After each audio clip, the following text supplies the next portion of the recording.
Everyone, অনেকদিন পর আবার চলে এসেছি একটি ভিডিও নিয়ে।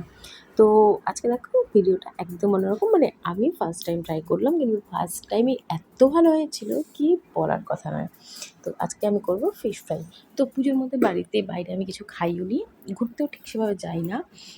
তো বাড়িতেই ভাবলাম করে দেখি। এই রেসিপিটা কিন্তু আমি এক বৌদির কাছ থেকে শিখেছি। তো এটা আমি আমার নিজের মতন করে করলাম। প্রথমে ভেটকি মাছের ফিলেগুলো বাজার থেকে কেটে এনেছিলাম। এর মধ্যে আমি লেবু চিপে অনেকক্ষণ রেখে দিয়েছিলাম যাতে গন্ধটা চলে যায়, আষ্টা গন্ধটা। তারপর এটাকে ভালো করে লেবুর জলটা ফেলে দিয়ে ধুয়ে গোলমরিচের গুঁড়ো, পুদিনা পাতা, ধনে পাতা, কাঁচা লঙ্কা পেস্ট আর আদা রসুনের পেস্ট, পেঁয়াজ আদা রসুনের পেস্ট দিয়ে ম্যারিনেট করে বেশ 2-3 ঘন্টা রেখে দিয়েছিলাম। তো দেখো এই ম্যারিনেটটা হয়ে গেলে আমি এটাকে টিফিন বক্সে ভরে আমি ফ্রিজে রেখে দিয়েছিলাম। তাতে কি বেশ জিনিসটার ভেতর ফিলেগুলো একটু টেস্ট হয়, আর বেশ লবণ দিয়েছিলাম, একটু সামান্য মিষ্টি দিয়েছিলাম। আর এবার এখানে আমি প্রায় 5-6টা ডিম ভেঙে নিয়েছিলাম। তো ডিমটা ফাটিয়ে নিয়ে লবণ দিয়ে গোলমরিচ দিয়ে ভালো করে ফেটিয়ে নিয়েছিলাম। আর এখানে আমি একটা ব্রেড ক্রাম্বস, এটাকে আমি ঠিক ব্রেড ক্রাম্বসগুলোকে গুঁড়ো করে নিয়েছিলাম। আর এখানে আমি পাউরুটিও দিয়েছিলাম।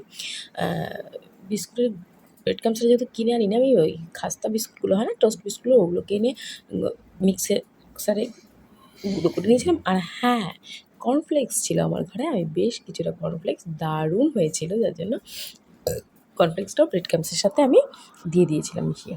তো দেখো এর মধ্যে একটু ডিমের ওই পেস্টগুলো দিয়ে দিচ্ছি, গ্রেভিগুলো দিয়ে সুন্দর করে মাখিয়ে নিয়ে একটা একটা করে আমি এই ডিমের ইসের মধ্যে চুবিয়ে নেবো। ও হ্যাঁ, এখানে কর্নফ্লাওয়ারও দিয়েছিলাম আমি।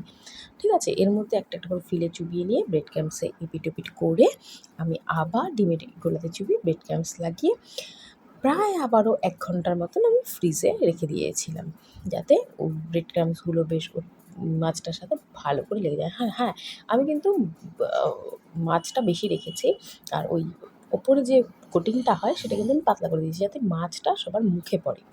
এই দেখো ব্রেড ক্রাম্বসগুলোকে আমি এইভাবে ইসে করে নিয়েছিলাম। তো একটা একটা করে নিয়ে আমি সাজিয়ে নিচ্ছিলাম। তো আর সত্যি বলছি, এত ভালো হবে খেতে আমি নিজেও কল্পনা করতে পারিনি। প্রথমবারই যারা খেয়েছিল সবাই বলেছিল ভীষণ ভালো হয়েছে। আর বৌদিকে তো থ্যাংক ইউ যে রেসিপিটা আমাকে শেখানোর জন্য। তো বৌদির বাড়িতে ফার্স্ট টাইম খেয়েছিলাম, বৌদি তো অসাধারণ বানিয়েছিল। প্রথম দিন এত ভাজার পর আমি খেতেই পারিনি, মানে আমার ইচ্ছাই করেনি খেতে। আর মানে এতগুলো মানে ভেজেছি না, প্রায় 30-35টার মতন আমি ভেজেছিলাম সেদিনকে। তো ওর জন্য আমি আর মানে এত ভাজার পরে গন্ধে আমার আর খাওয়াটাই হয় না। আর এটাকে আমি একটা শেপ দিয়ে নিচ্ছিলাম।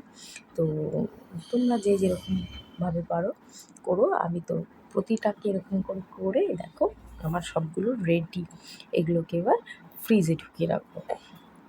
ফ্রিজ আপ করে রাখলে 2-3 ঘন্টা মতন করে রাখলে বেশ আরও ভালো হয়। তো আমি মোটামুটি 1 থেকে 1.5 ঘন্টা রেখেছিলাম। আর এবার গরম গরম ভাজার পালা।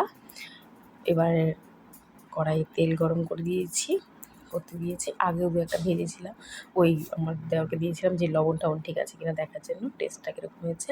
আর দেখো কড়াইটাকে ফার্স্টে ফুল হিট করে নিয়ে তারপরে মিডিয়াম আঁচে এটাকে ভাজতে হবে, নাহলে না ভেতরে মাছগুলো তো কাঁচা থেকে যাবে না। ওই মিডিয়াম আঁচে ভাজলে, আর সত্যি কথা বলতে তেল কিন্তু খুব একটা বেশি লাগে না। দেখো সবাই খাচ্ছে। তো এটার ভিডিওটা আমি করে নিয়েছিলাম। তো সত্যি কথা ভীষণ ভালো হয়েছিল। তোমাদের যদি ভালো লাগে তোমরা বাড়িতে করতে পারো। Thank you.